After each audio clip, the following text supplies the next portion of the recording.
CCN news, एक पाऊल महाराष्ट्रासाठी।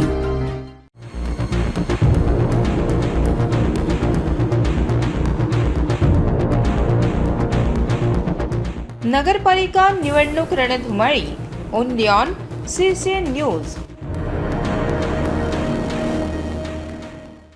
भारतीय जनता पार्टी नगराध्यक्ष पदाचे उमेदवार पंडितराव देशमुख व प्रभाग 8 चे उमेदवार सुहास शेटे व प्रिया बनसोडे यांच्या प्रचारार्थ एकता नगर येथे कॉर्नर मीटिंग संपन्न झाली। त्यावेळी आमदार श्वेताताई महाले यांनी एकता नगर वासियांच्या समस्या जाणून घेतल्या। तसेच सुहास शेटे व प्रिया बनसोडे यांनी उपस्थित समुदायाला संबोधित करताना भारतीय जनता पार्टी सदैव एकता नगरच्या पाठीशी ठामपणे उभी राहील असा विश्वास दिला। निवडणुकीमध्ये उभे आहेत त्यांना जास्तीत जास्त मतांना निवडून पाठवण्यासाठी आपल्याला विनंती करण्यासाठी माननीय आमदार सौ श्वेताताई महाले पाटील इथं आलेले आहेत, ज्यांचं नाव विकास करणे आहे। कारण आपल्या चिखली नगरामध्ये रोड रस्त्याचं नाल्याचं कोणतंही असं काम सध्या बाकी नाही, अशी परिस्थिती या चिखली नगरामध्ये झालेली आहे, होऊ घातलेली आहे।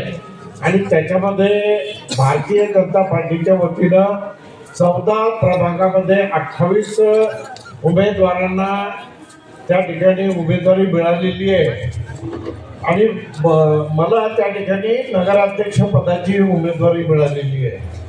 मी आपल्या सर्व मतदार बंधू भगिनींना याद्वारे विनंती करतो की भारतीय जनता पार्टीच्या सर्व सदस्यांना कमळ या निशाणीवर या बटन दाबून आम्हाला त्या ठिकाणी प्रचंड बहुमताने विजयी करावं आहे। या सभेसाठी मंचावरती उपस्थित भारतीय जनता पार्टीचे ज्येष्ठ नेते आदरणीय सतीश काकाजी गुप्ता, त्याच आदरणीयांनो, आज भारतीय जनता पार्टीच्या माध्यमातून गेल्या 3 वर्षापासून विकासात्मक कामाची सुरुवात आपण केलेली आहे। चिखली शहरामध्ये रस्ते असतील, नाल्या असतील, गेल्या 30-40 वर्षापासूनची आपली पाणी पुरवठा योजना असेल, हे सगळं आपण टप्प्याटप्प्याने कामं पूर्ण करत आहोत। आपल्या विधानसभेच्या निवडणुकीच्या आधी चिखली शहराच्या 128 कोटी रुपयाच्या नळ योजनेची सुरुवात आपण केली आणि आज जवळपास 70% काम हे या नळ योजनेचं पूर्ण झालेलं आहे।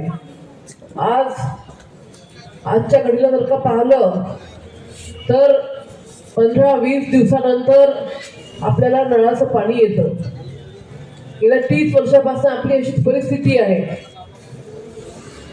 जेव्हा भारतीय जनता पार्टीचं सरकार आलं, देवेंद्र फडणवीस साहेब मुख्यमंत्री झाले, त्यांच्याकडे आपण प्रस्ताव टाकला आपल्या नळ योजनेचा आणि त्यांनी 3 वॉल सिस्टीमची नळ योजना आपल्याला मंजूर केली।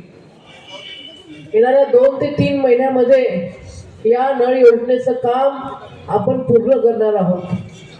परंतु हे काम पूर्ण कधी होईल, देणारं भारतीय जनता पार्टी आहे। भारतीय जनता पार्टीच्या माध्यमातूनच 128 कोटी रुपये आपल्याला मिळाले। उद्याला इथे पंडितराव देशमुख निवडून आलेत आणि तुमचे दोन्ही नगरसेवक जर का निवडून आलेत तरच तुमच्या या एकता नगर परिसरामध्ये आपण नळ योजनेचं काम पूर्ण करू शकू। उद्याला जर का वेगळ्या विचाराचा इथं काही गडबड झाली तर हे कामं रखडले जातील। कुठलेही कामं आपल्याला करण्यासाठी निधी लागतो। आज काँग्रेसच्या हातामध्ये द्यायला काहीच नाही आहे। आपण पूर्ण महाराष्ट्राचा विचार जर का केला तर पूर्ण महाराष्ट्रामध्ये काँग्रेसचे 5-25 आमदार आहेत। त्या आमदारांची अवस्था अशी झालेली आहे की त्यांच्या मतदारसंघामध्ये आमदार असूनही त्यांना 5 पैशाचाही विकास निधी सरकारकडून मिळत नाही। का मिळत नाही? कारण सरकार हे भारतीय जनता पार्टीचं आहे। या सरकारमध्ये मुख्यमंत्री जे आहेत ते मुख्यमंत्री भारतीय जनता पार्टीचे आहेत। उद्याला जर का इथं भारतीय जनता पार्टी सोडून कोणीही जर का नगराध्यक्ष झालं तर तुमचे कामं मार्गी लागणार नाही.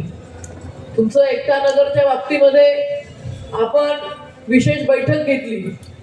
स्वतः फडणवीस साहेबांकडे आम्ही आपला विषय मांडला. आपलं एकता नगर असेल, रविदास नगर असेल, हद्दवाटीचा गोकुळ नगरचा परिसर असेल, सुभाष नगर असेल, माझ्या घराच्या मागचं गोरक्षणवाडी असेल, या भागामध्ये गेल्या 30-40 वर्षापासून हे लोक त्या ठिकाणी राहतात. परंतु यांच्याकडे अजूनही त्याचा सातबारा नाहीये, पट्टे घराचे आपल्या नावावरती नाहीये. तुम्हाला आठवत असेल, तुमची पण एक मीटिंग आपण घेतलेली आहे, बरोबर आहे शिवा? माळी भवन मध्ये 2 महिने आधी आपण बैठक घेतली.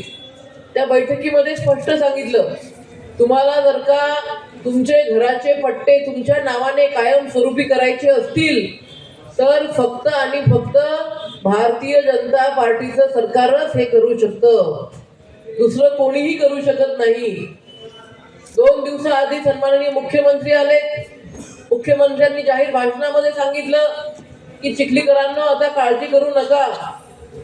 ज्यांचे घर हे अतिक्रमणामध्ये आहेत, ज्यांचे घरपट्ट्या निघत नाही, PR कार्ड नाही, ते सगळं भारतीय जनता पार्टीचा नगराध्यक्ष झाल्यानंतर आपण करणार आहोत. आज बावनकुळे साहेबांची सभा होती बुलढाण्याला. हे जे घरपट्टे आहेत किंवा अतिक्रमण नियमाकुल करणं असेल, हे सगळे विषय बावनकुळे साहेबांच्या खात्याच्या अखत्यारीत येतात आणि बावनकुळे साहेब हे भारतीय जनता पार्टीचे मंत्री आहेत.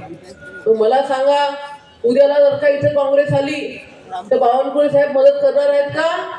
नाही करणार. उद्याला जर का इथं फक्त आणि फक्त तिन्ही कमळ आले तरच तुमचे प्रश्न मार्गी लागणार आहे. मोठ्या संख्येने आपण महिला सुद्धा इथे उपस्थित आहेत. महिलांची हक्काची असणारी लाडकी बहीण योजना मुख्यमंत्री देवेंद्रजी फडणवीस साहेबांनी आणली. आतापर्यंत एवढे सरकार येऊन गेले, कुठल्या सरकारने आपली महिलांची काळजी घेतली का? महिलाची चिंता केली का? नाही केली.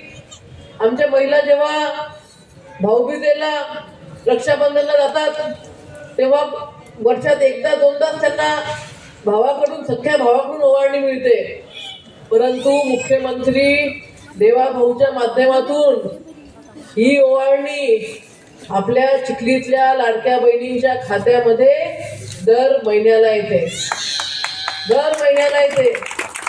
मला सांगा, ही ओवाळणी तुमच्या खात्यामध्ये जेव्हा जमा होते तेव्हा तुम्हाला कुठल्या आमदाराकडे जावं लागलं का? खासदाराकडे जावं लागलं का? नाही. देवाभाऊंनी जे 1,500 रुपये मुंबईतून टाकले की जसेच्या तसे 1,500 रुपये या एकता नगर मधल्या आमच्या महिलांच्या खात्यामध्ये जमा होतात.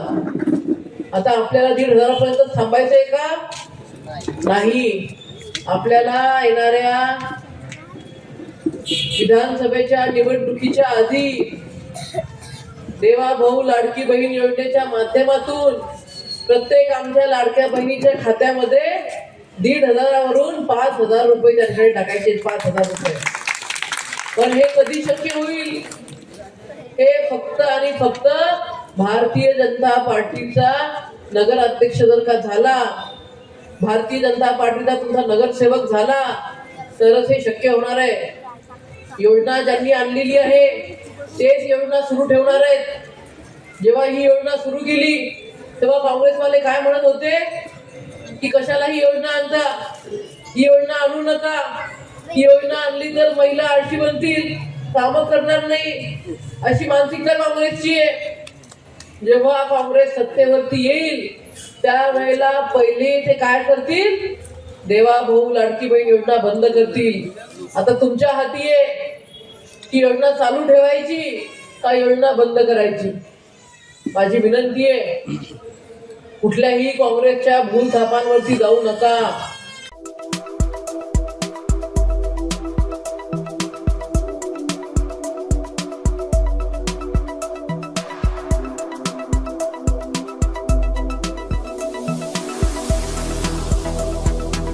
तसंच आपल्या भागातील महत्त्वाच्या बातम्या पाहण्यासाठी CCN न्यूज डेस्क चॅनलला सबस्क्राईब करा आणि बेल आयकॉन प्रेस करा.